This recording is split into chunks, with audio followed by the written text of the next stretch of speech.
Welcome to our wife. Simple ಆಗಿ ಕಮ್ಮಿ ಇಂಗ್ರೀಡಿಯೆಂಟ್ಸಲ್ಲಿ soya chunks biryani ಹೇಗೆ ಮಾಡೋದು ಅಂತ ಹೇಳ್ತೀನಿ. ಸೊ 4 ಜನಕ್ಕೆ ಮಾಡಿದ್ದೀನಿ ನಾನು.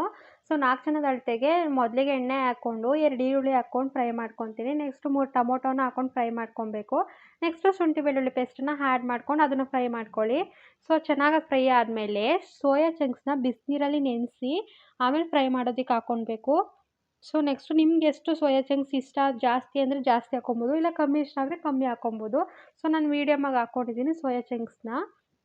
ಅದನ್ನು ಸಹ ಫ್ರೈ ಮಾಡ್ಕೊಬೇಕು ಹಾಕ್ಕೊಂಡಾದ್ಮೇಲೆ. ಸೊ ಬಿಸಿನೀರಲ್ಲಿ ನೆನೆಸಾದ್ಮೇಲೆ ಹಾಕ್ಕೊಳ್ಳಿ ಫ್ರೈ ಮಾಡೋದಕ್ಕೆ. ಸೊ ಅದು ಚೆನ್ನಾಗಿ ಫ್ರೈ ಆದಮೇಲೆ ತರಕಾರಿಗಳ್ನ ಹಾಕ್ಕೊಬೇಕು, ಮಿಕ್ಸ್ ತರಕಾರಿನ. ಸೊ ನಾನಿಲ್ಲಿ ಬೀಟ್ರೋಟು ಮತ್ತು ಹುಳ್ಳಿಕಾಯಿ, ಆಲೂಗೆಡ್ಡೆನ ಹಾಕ್ಕೊಂಡಿದ್ದೀನಿ. ನೆಕ್ಸ್ಟು ಮೆಣಸಿನ್ಕಾಯಿ ಪುಡಿ, ಗರಂ ಮಸಾಲವನ್ನು ಹಾಕ್ಕೊತೀನಿ. ನೆಕ್ಸ್ಟ್ ಅರಿಶಿನವನ್ನು ಆ್ಯಡ್ ಮಾಡ್ಕೊತೀನಿ.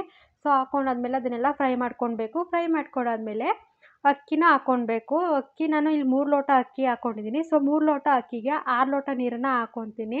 ಸೊ ಅಕ್ಕಿ ಹಾಕಾದ್ಮೇಲೆ ಅದನ್ನು ಸಹ ಫ್ರೈ ಮಾಡ್ಕೊಳ್ಳಿ. ಫ್ರೈ ಮಾಡ್ಕೊಂಡಾದ್ಮೇಲೆ ಚೆನ್ನಾಗಿ ನೀರನ್ನ ಹಾಕ್ಕೊಬೇಕು. ಸೊ ನೀರು ಹಾಕ್ಕೊಂಡಾದ್ಮೇಲೆ ಮತ್ತೊಮ್ಮೆ ಅದನ್ನೆಲ್ಲ ತಿರುಗಿಸಿ ನೀರು ಹಾಕ್ಕೊಳ್ಳಿ. ನೀರು ಹಾಕ್ಕೊಂಡಾದ್ಮೇಲೆ ರುಚಿಗೆ ತಕ್ಕಷ್ಟು ಉಪ್ಪನ್ನ ಹಾಕ್ಕೊಂಡ್ರೆ ಆಯಿತು.